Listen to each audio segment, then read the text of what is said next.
So it's a pretty big year for Shadow the Hedgehog fans, as we've got quite a lot of content to look forward to or have already seen. And because this year is so filled to the brim with Shadow the Hedgehog content, many are dubbing it the year of Shadow the Hedgehog. But the funny thing about it is, this whole terminology came quite a long time before we actually even got to know what was happening this year outside of the Sonic Movie 3, when Shadow was revealed at the end of the Sonic Movie 2 post-credit scene.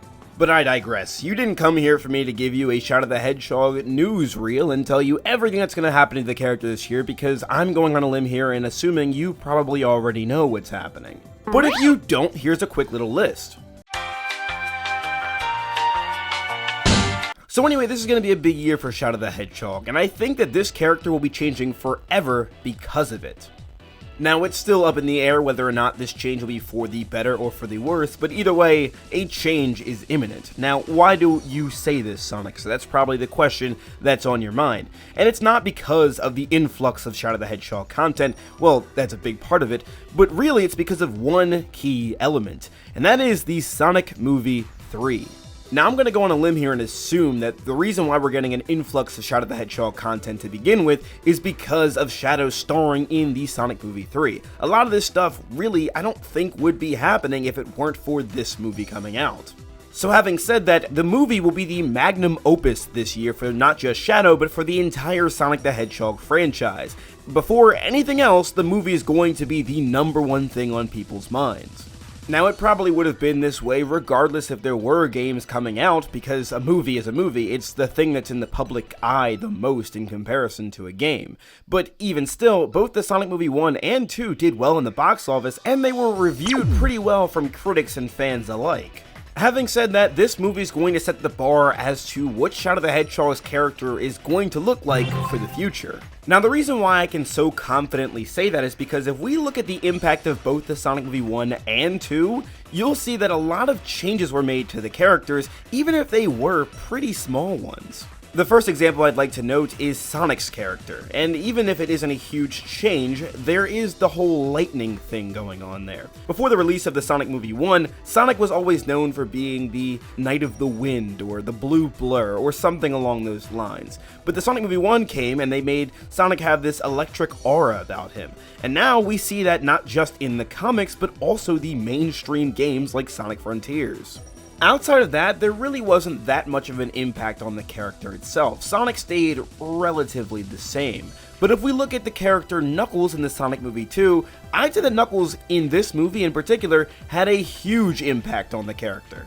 Prior to the release of the Sonic Movie 2, as I'm sure you already know, Knuckles, like many other characters within the Sonic the Hedgehog franchise, had some real issues in regards to his characterization. He was good for a while, but then they just made him really dumb for no reason. I would argue that the Sonic Movie 3 actually made a whole new public perception of the character and even changed fans' minds about the character, saying that this is exactly what Knuckles should be like.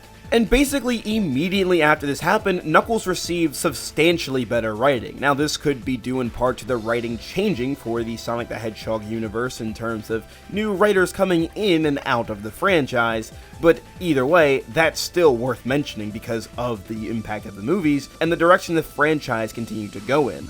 In other words, I'd argue that these movies played a large role in the tonal shift for the games. Do you guys remember how we got that little exposition lore dump in the Sonic Movie 2 that kind of gave us a little background about the Master Emeralds, the Chaos Emeralds, as well as the Owl Tribe and the Echidna Tribe? Well, I get a very similar feeling from when Knuckles is talking about Tikal and his ancestry in the beginning of the Knuckles Sonic Frontiers prologue.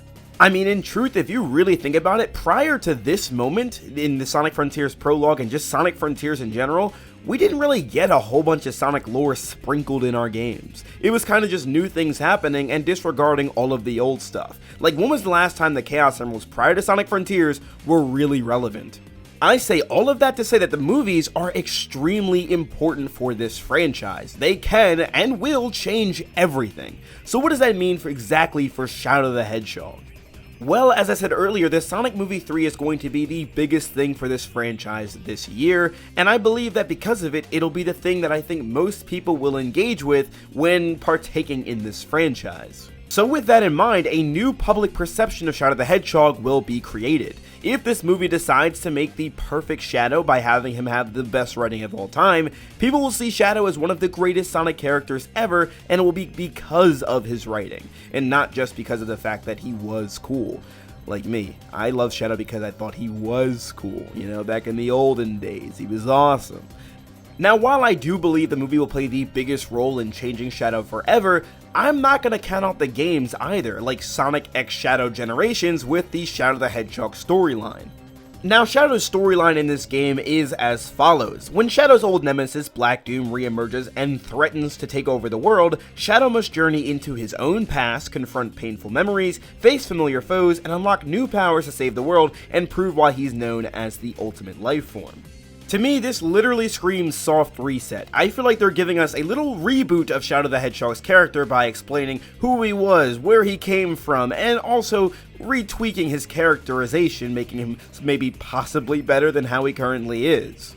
I think when we really look closely at these two pieces of evidence I bring to the table, as well as the fact that I didn't bring this up, but I wanted to at some point and couldn't figure a way to work it in, but I think it works here, is Sonic Prime. I think Sonic Prime works too because this was one of the best characterizations for Shadow that we've seen in years. Honestly, it might be one of my favorites out of the character to his entirety. I mean, I think we can all agree that outside of the action, Shadow is probably the best part of this TV show because of how well he was characterized and his interactions with Sonic. It was all just chef's kiss. Hopefully after saying all that, you can see why I believe that Shadow's character will be changing forever. With everything that's coming out this year, especially the movie, it just seems to be working in his favor. It's going to be a big year for Shadow the Hedgehog, and it could be a defining character moment for him going forward for the rest of the franchise. On the other hand, we can get some pretty bad Shadow representation where he's a glorified Vegeta 2.0. No! Though it might not be the worst Shadow representation we've ever seen. But I'm an optimist, so I believe that this is all going to work out and Shadow's going to be back to being peak again. But anyway, what do you guys think about the conclusions I've drawn about how Shadow could be changing forever? Let me know all of your thoughts in the comment section down below. I'd love to see what you guys have to say. Also, while you're at it, don't forget to leave a like on the video, subscribe to the channel, and turn on the post notifications bell so you never miss a video from me. You guys do not want to miss what I have to say. But anyway, with all that said and done, this is your boy Sonic signing out. Have a super blessed day, y'all. Why are you playing that trash?